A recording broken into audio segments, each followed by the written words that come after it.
Oi, pessoal. Como vão? Já já estaremos juntos, não é mesmo? Pessoal, nós demos entrada, então, no sistema musculoesquelético, né? Começamos a falar sobre quantidade de ossos que temos, passei um vídeo para vocês estarem, né, conhecendo sobre sobre a musculatura, a quitina, a miosina, não é isso? E hoje nós vamos dar continuidade, então, na nossa matéria.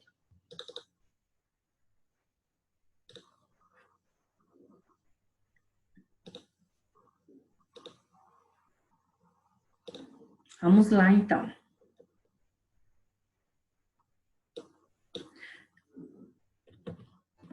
O sistema musculoesquelético, vamos dar continuidade nele. Então, nós falamos sobre as células musculares, esse início é uma revisão, que é fibra muscular, né? As fibras musculares se agrupam em feixes para formar o quê? As massas macroscópias, que são denominadas de quê? Os músculos. Os quais são presos por quem? Pelos tendões ou aponeurose. Os tendões são cordões de tecido fibroso e a aponeurose, tecido do conectivo plano.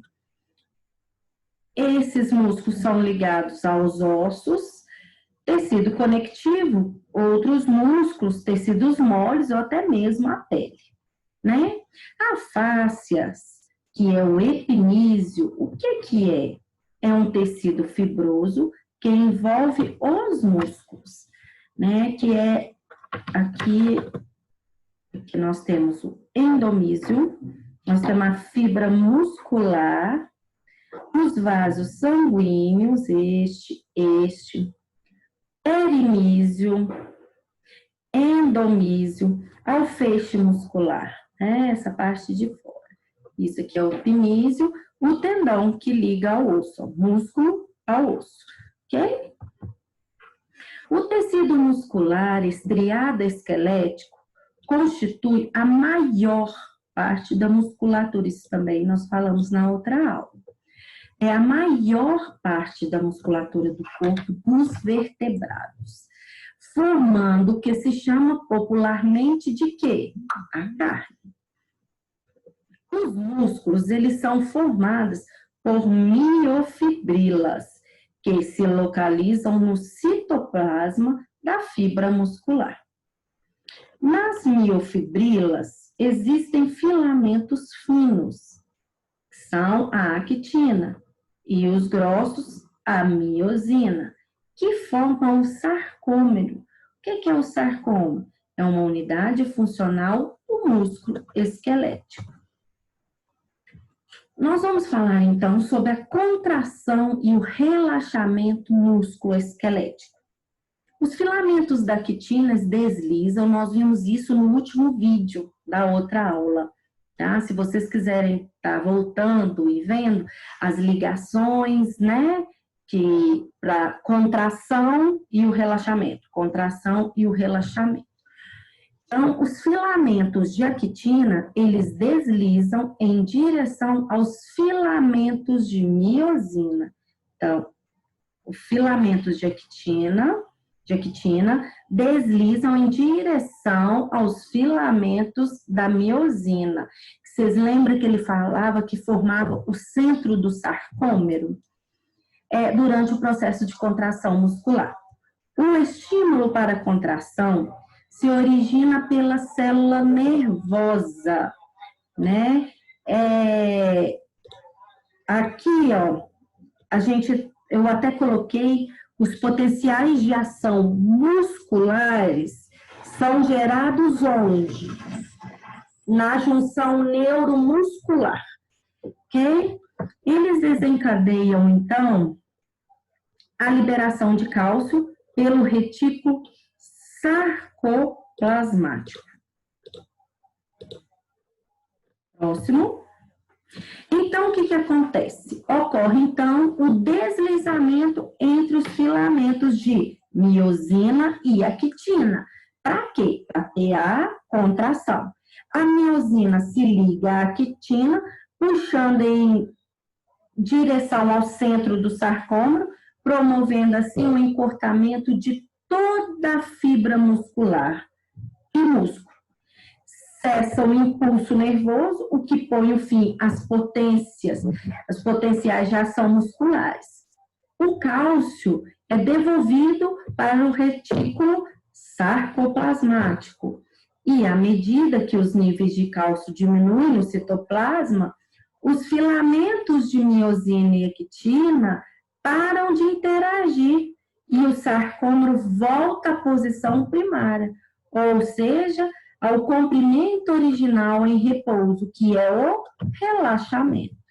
Então, quando a miosina e a actina, eles vão se deslizando, os seus filamentos, o que isso está acontecendo? Puxando para perto do sarcômero, é a contração muscular. Quando eles se separam, se deslizam para longe, é o relaxamento. Ok? Nós temos vários tipos de contração. Nós temos a contração isométrica, que é o comprimento permanece constante com a força gerada aumentada. Pessoal, mais uma vez, cheio de conceitos, tá bom? Mas a gente tem que saber.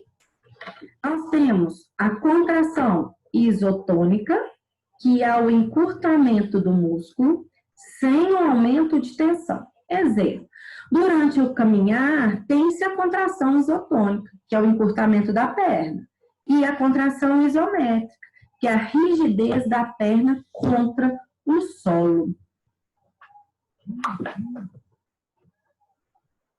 Então, nós temos as duas, né? Se eles perguntarem, dê um exemplo de contração que ocorre junto da contração isométrica e da contração isotônica. Aí vocês podem falar a caminhada, tá? O tônus. O tônus, o que é? É a tensão normal de um músculo em repouso. Tá? Flácido. O que é isso? É um músculo no qual o tônus é perdido, está frouxo. Está frouxo ali. Espástico. Músculo com tônus acima do normal. Atônico, músculo desnervado, que se torna flácido e vai atrofiar. É um músculo atrofiado. Tá? Então, gente, a gente tem as ações musculares. Movimentador principal é um músculo que realiza um movimento específico. Músculos sinérgicos, auxiliam o movimentador principal. E os músculos antagonistas realizam um movimento oposto àquele do movimentador principal. Exemplo, na flexão da articulação do cotovelo, o bíceps são os movimentos principais, enquanto o tríceps são os antagonistas. Hipertrofia. O que é isso? As fibras musculares, ela aumenta de tamanho, sem que haja um aumento do seu número, decorrente de exercício físico contínuo, que é a musculação. Atrofia é o oposto do que ocorre na hipertrofia.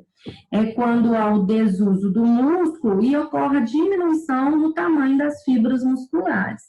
Quando que acontece muita atrofia? Quando a pessoa envelhece, fica numa cama e acontece a atrofia muscular.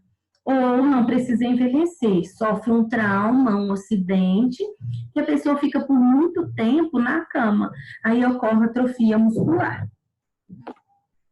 E quando que ocorre hipertrofia? Musculação. As pessoas que fazem musculação, tem ela, né? Os movimentos pela contração muscular. A flexão, que é o ato de dobrar uma parte do corpo em uma articulação. A extensão, quando se estende uma parte do corpo em uma articulação, extensão, né? Abdução, movimento que afasta o membro da linha média. Adução, ato de se mover em direção à linha média. Circundução, movimento circular. Circundução, movimento que é circular, de um membro que se descreve em cone. A gente consegue fazer isso com a perna. Tem a rotação, de virar em torno de um eixo. A pronação, virar para baixo. Supinação, virar para cima.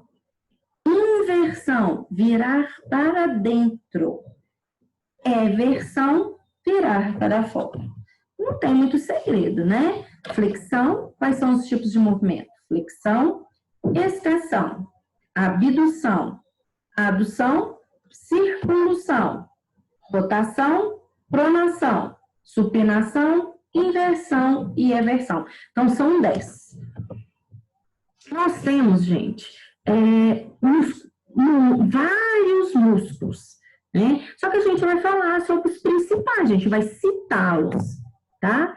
Nós temos o músculo da mímica facial, o esternocleidomastoideo, aqui está escrito errado, peitoral maior, abdominais, quadríceps, fibulares, tibial anterior, bíceps, tríceps, deltoide, glúteo-máxio, isquiotibais, tríceps sural, flexores do punho e dedos, grande dorsal e trapézio.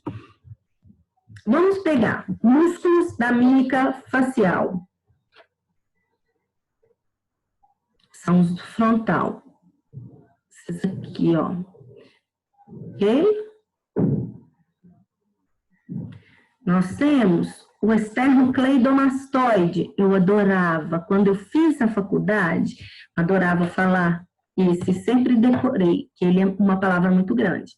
É o esternocleidomastoide. É o que liga a cabeça, né, até ao tórax. Peitoral maior. Vamos ver se ele está citado aqui, para a gente ser mais exato. Ele não está citado. Vocês podem, pessoal, pegar esses são os principais. A gente tem vários. Aqui está até falando que, ó, grande peitoral, bíceps braquial, esse é o peitoral, que todo mundo, né, quem faz musculação, faz muito exercício, né, que, ó, nós temos o serrátil anterior, reto do abdômen, que são esses aqui, que é os tanquinhos, né, o flexor radial do corpo, o grande oblíquo, o costureiro, tá aqui, adutor longo, tibial anterior, aqui, ó, tibial anterior. Nós temos o vaso interno da coxa, aqui, ó. O ilíaco. O vaso interno da coxa tá aqui. Esse aqui, ó. Nós temos o deltoide, o bíceps braquial, nós temos o tríceps aqui atrás, tríceps braquial, ok? Vamos lá, então. Nós temos vários problemas, músculos esqueléticos comuns, né? Que existem, comuns no ser humano. Dor lombar aguda. Até estava vendo uma reportagem que essa dor lombar aguda está aumentando com a quarentena. Porque as pessoas estão ficando mais sentadas, trabalhando mais sentada, né? Então, essa dor lombar aguda, ela está em alta. A dor lombar aguda, que é também chamada de lombalgia, tem duração menor do que 3 meses. Se você não tratar, tem mais, né? As causas são distensões lombosacras agudas, ligamentos lombosacros instáveis e músculos fracos, osteoartrite da coluna vertebral, estenose espinhal, problemas dos discos intervertebrais e comprimento desigual das pernas.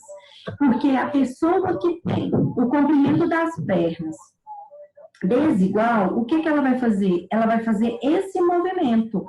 Então, ela vai exercitar outras musculaturas, né? Principalmente ali da coluna, para tentar musculatura. O que ela faz? Ela tenta proteger os músculos, né? Desculpa, gente, ela tenta proteger os ossos. Então, ali da coluna, eles estão protegendo. E quais são os fatores de risco? Quais são? A obesidade, a gestação, que é a postura inadequada, quando a mulher está grávida, né? Ela fica com uma posição inadequada e o comprimento. Ó. A ocupação, que a gente está falando, que tem muita gente trabalhando, home office, o tabagismo, depressão e ansiedade. Por que, pessoal, depressão e ansiedade? Vamos pensar. A depressão e a ansiedade, o que acontece com ela? A gente, quando fica ansioso, a gente contrai. Quando a gente fica nervoso, a gente contrai todo. A gente fica rígido. Então, o que acontece? A musculatura fica contraída e depois te causa dor. Diagnóstico clínico. Testes neurológicos, radiografia da coluna, cintilografia óssea e estudos sanguíneos, tomografia computadorizada, aquisição de imagens por ressonância magnética, eletromiograma e estudo da condução nervosa. Pessoal, isso como pode ser? O diagnóstico pode ser clínico, e através desses exames citados, a radiografia da coluna, porque aí você não vai ver que é ósseo, né? Você vai ver que é musculatura. Se os ossos estão normais, então é musculatura. Qual é o tratamento e os cuidados de enfermagem?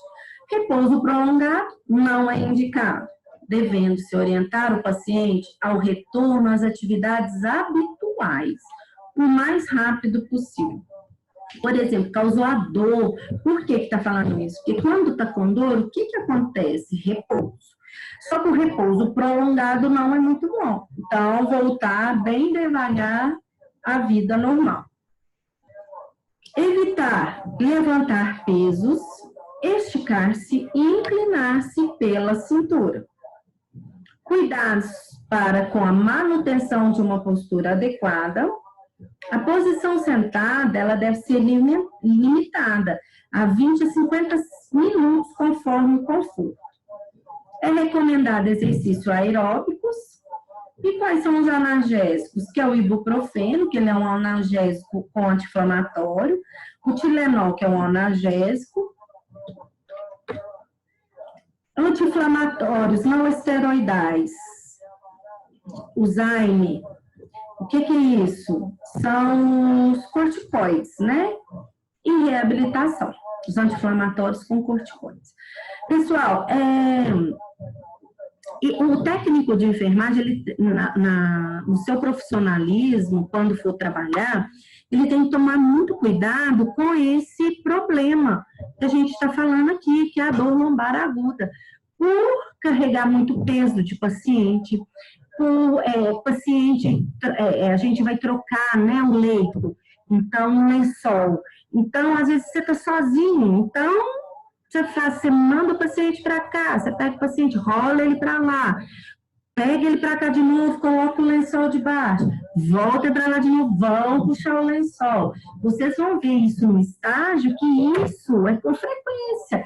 Porque se o paciente molhou a cama, o leito, a primeira coisa que faz é trocar. Por quê? Úmido. Se está na época de frio, ele vai ficar frio e pode desenvolver uma pneumonia. Se ele ficar deitado muito tempo na umidade, o que acontece com a pele? A pele fica vermelha e pode causar até ferida, ok? Próximo são as bursites, as próximas, os citados agora, as complicações é a bursites. O que é isso? É um processo inflamatório de uma bolsa sinovial. Nós vimos na última aula a bolsa sinovial, né? São formações saculares que constituem uma bursite. Tá? Quem tem reclama muito, diz que dói muito. E outra coisa, quem tem a bursite, na época de frio ainda piora, dói muito. Quem tem artrite, artrose, bursite, em época de frio piora. Geralmente, as localizações são mais comuns.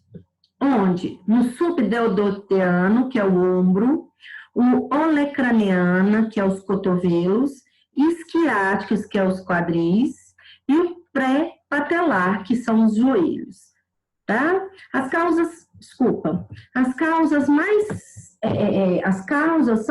são mais pelos traumas repetitivos, infecção da artrite reumática e uso excessivo da articulação. Movimentos repetitivos, né? Ou, igualzinho a gente estava citando também, peso, muito peso, aqui no ombro, a gente colocou até uma imagem aqui, né? Qual que é o diagnóstico clínico? Quais são as manifestações? Dor, edema, o que é o edema? Inchaço, calor local, como aqui mesmo está falando, vermelhidão, calor local, e restrição funcional, você não consegue mexer. Uma vez, um paciente conhecido teve bursite, ele chegou a ter que fazer fisioterapia porque ele congelou a musculatura dele, porque ele mexia, doía, então ele parou, ele não mexia isso aqui mais. O que aconteceu? Ele congelou, chama congelamento da musculatura. Ele teve que voltar aos poucos, fazendo movimento com a musculatura para voltar ao normal. Porque senão causa o quê? Até atrofia da musculatura, porque você não vai mexer. Tratamentos e cuidados de enfermagem. Repouso da área afetada e identificação da causa. Nós temos que identificar. Por exemplo, o técnico de enfermagem. Se ele detectar que ele não pode carregar o paciente do leito, ele vai ter que continuar carregando, porque não tem outro jeito. Porque é o nosso serviço. Mas o que vocês vão fazer? Vocês vão pedir ajuda. Né? No decorrer da minha profissão, eu desenvolvi 3 hérnias na coluna. Uma cervical, uma lombar e uma lombar coxígeo, junto, pertinho, sabe? Bem pertinho.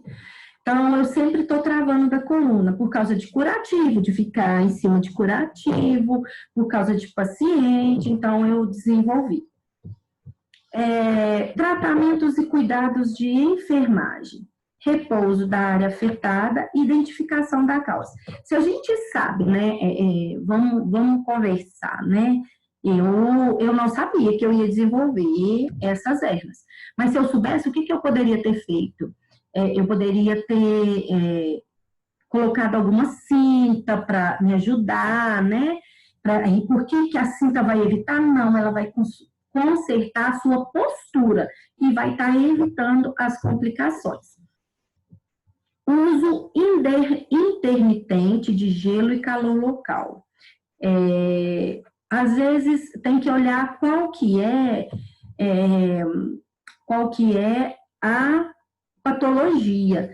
E o médico que fala para vocês se vocês têm que colocar gelo ou calor, tá? Porque o gelo e depois o calor é bom para circulação, porque você está comprimindo e dilatando, comprimindo e dilatando. Então, o que você está fazendo? Você está injetando circulação, sangue naquele músculo, mas nem tudo você pode fazer isso. Depende da sua patologia, ok? A medicação é local. Geralmente, um bloqueio com pracaína, que é um anestésico, e uma infiltração com corticoide, uma vez excluída a infecção. Se não tem infecção, pode fazer isso, né? E o AINE, que é os anti-inflamatórios com corticoide. Outra que a gente vai citar é a tenossinovite. A tenossinovite, ela é conhecida comumente como tendinite. Ite, inflamação, ok? É uma inflamação dos tendões, bainhas tendíneas e membranas sinoviais das articulações. As causas podem ser por algum trauma. Gente, tudo que se refere a batida, isso é trauma. Tudo. Então, por exemplo, se bateu a cabeça, ele teve um trauma craniano. Nem todo trauma craniano é complicado. Então, tudo que você bate é um trauma, tá bom? Esforço físico e exercício excessivo. Para você, principalmente PSF, as pessoas vão muito no posto de saúde aferir a pressão. Então, você faz muito esse movimento por causa para você insuflar, né, o aparelho para você estar ferindo a pressão. Então, às vezes, causa inflamação, tá? Qual que é o tratamento? É o mesmo tratamento da bursite.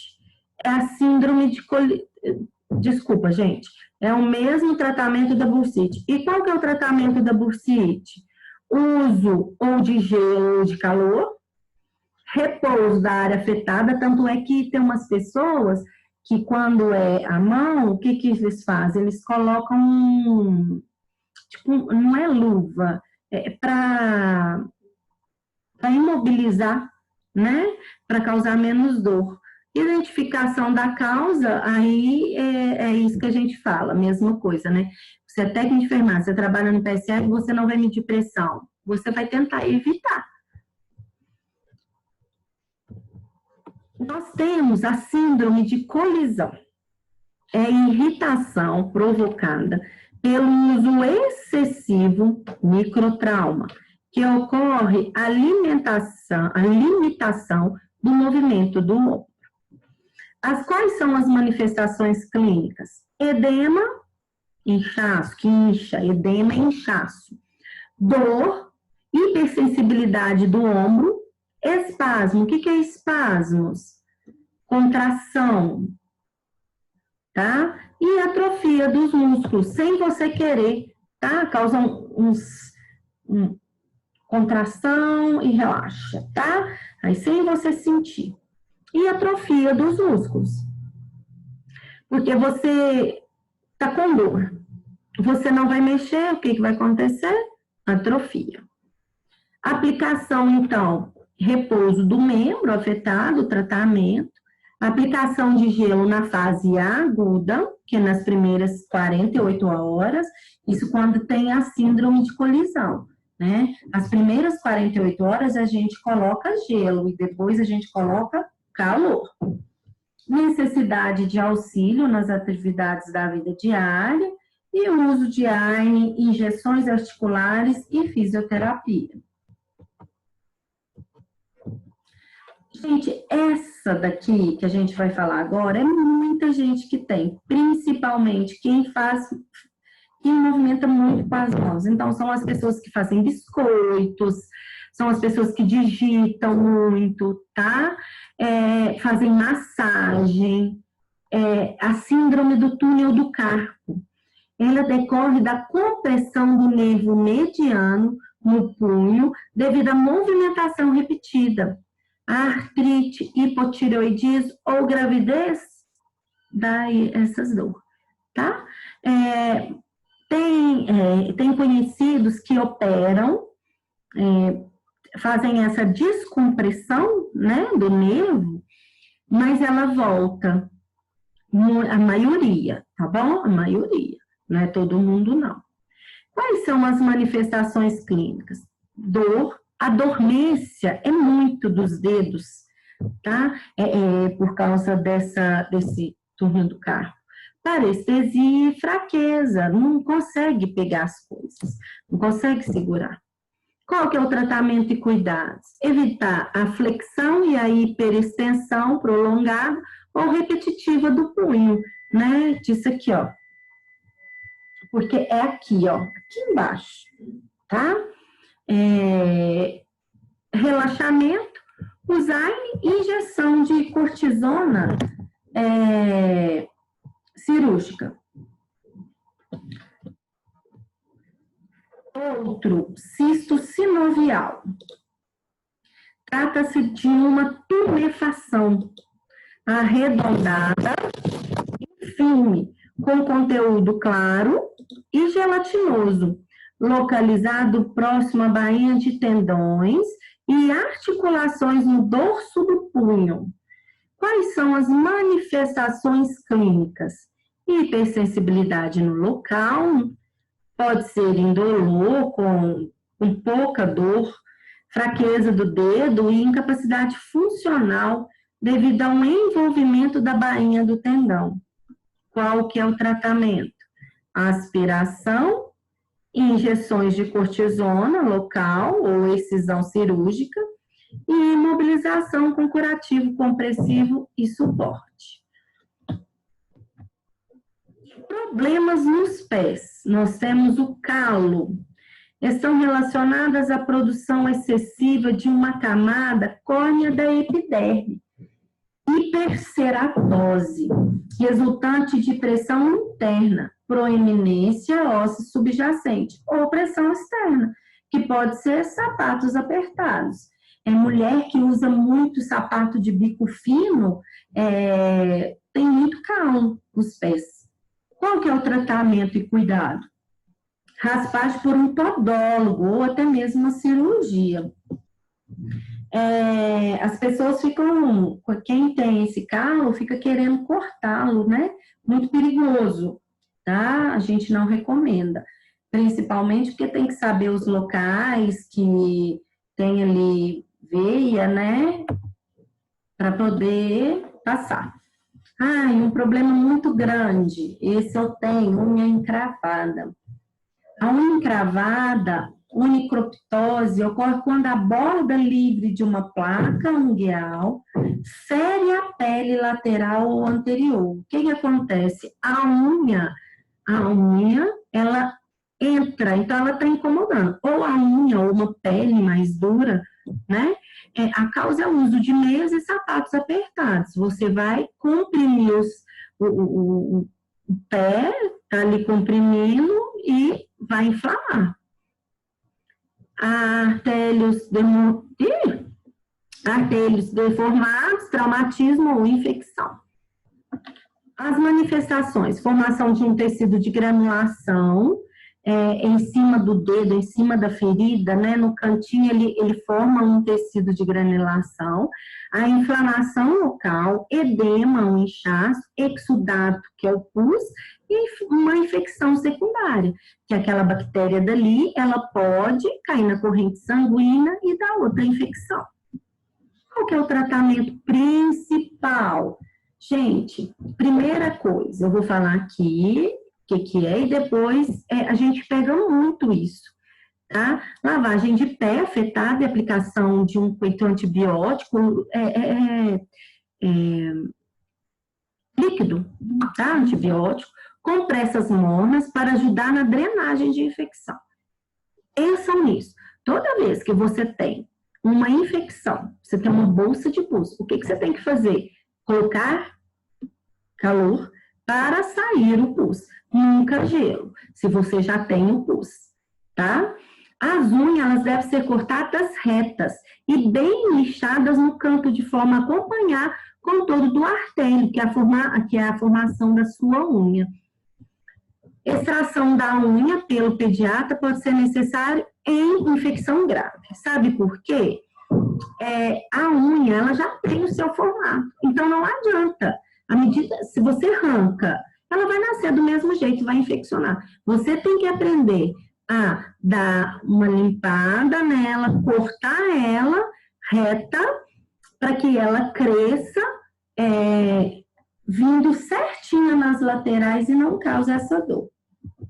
Gente, a melhor coisa que tem, quando o dedo está infeccionado, a unha encravada, não mexam, porque dói muito, o paciente não vai aguentar.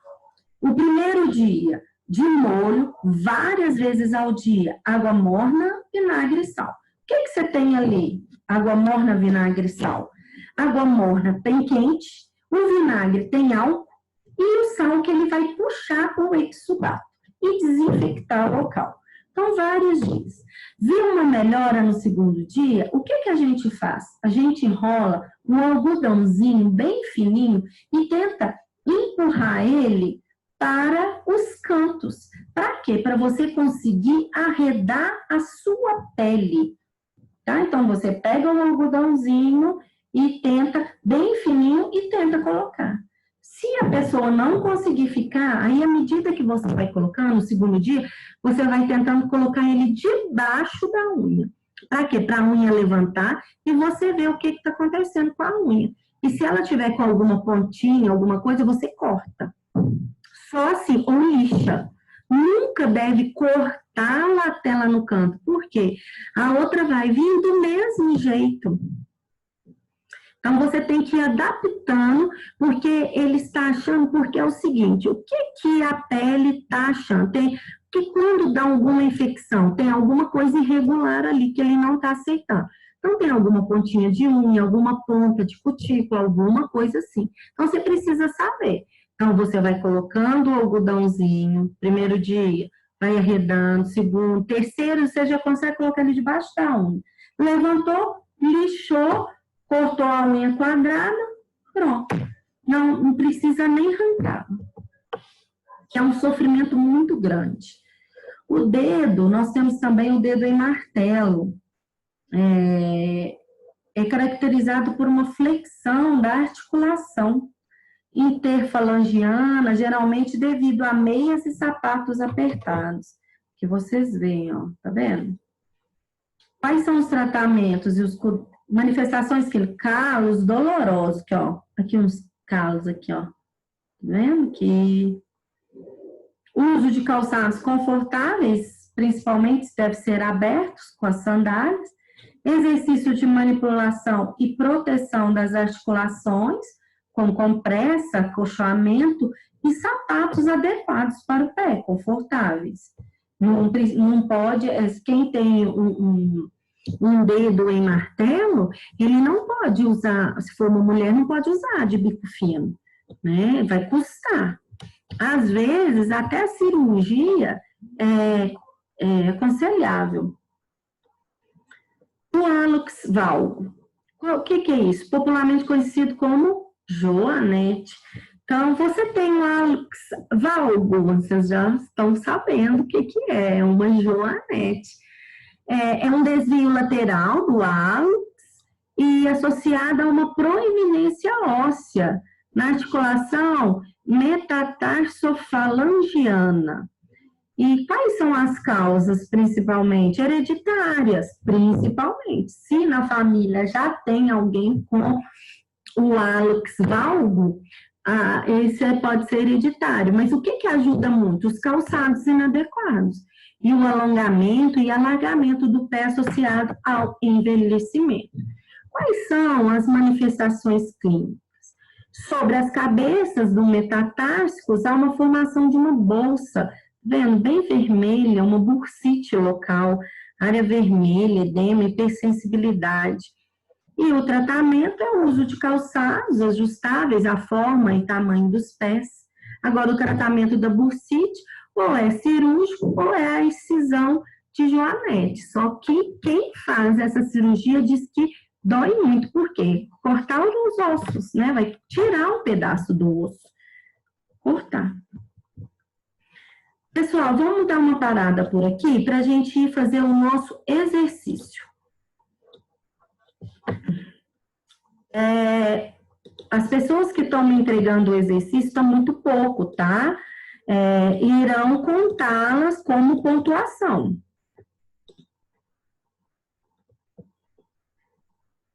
E, por favor, tentem cumprir a data.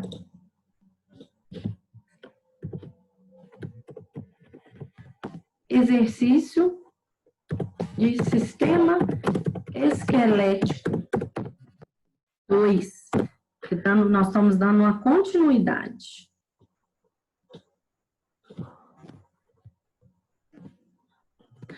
Ser entregue até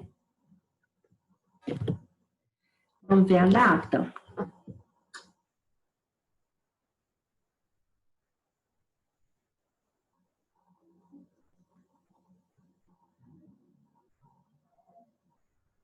Até dia 14. Pode ser até... Pode ser até o dia 21. Tem gente que trabalha, né? Então, em respeito a esses, a gente excede mais um pouco. Esse exercício nós vamos fazer, sempre eu faço isso, acho que vocês já repararam, eu faço junto com o outro de revisão, tá bom? Onde está localizada a cartilagem? 2.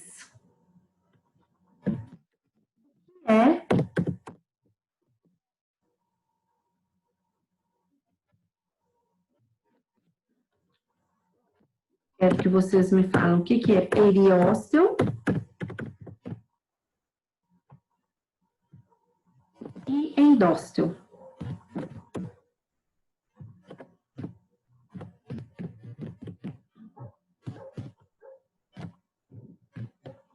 O 3. Quais são os tipos de células que constituem os ossos? Número 4. Quais são os tipos de articulação?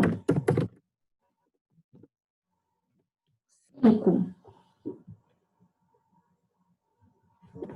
Fale um pouco sobre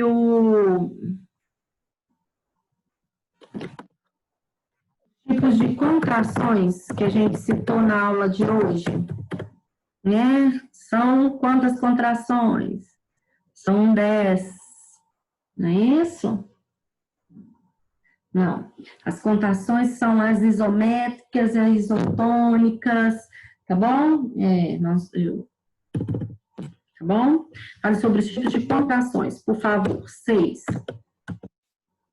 Quais são as causas das dores lombares?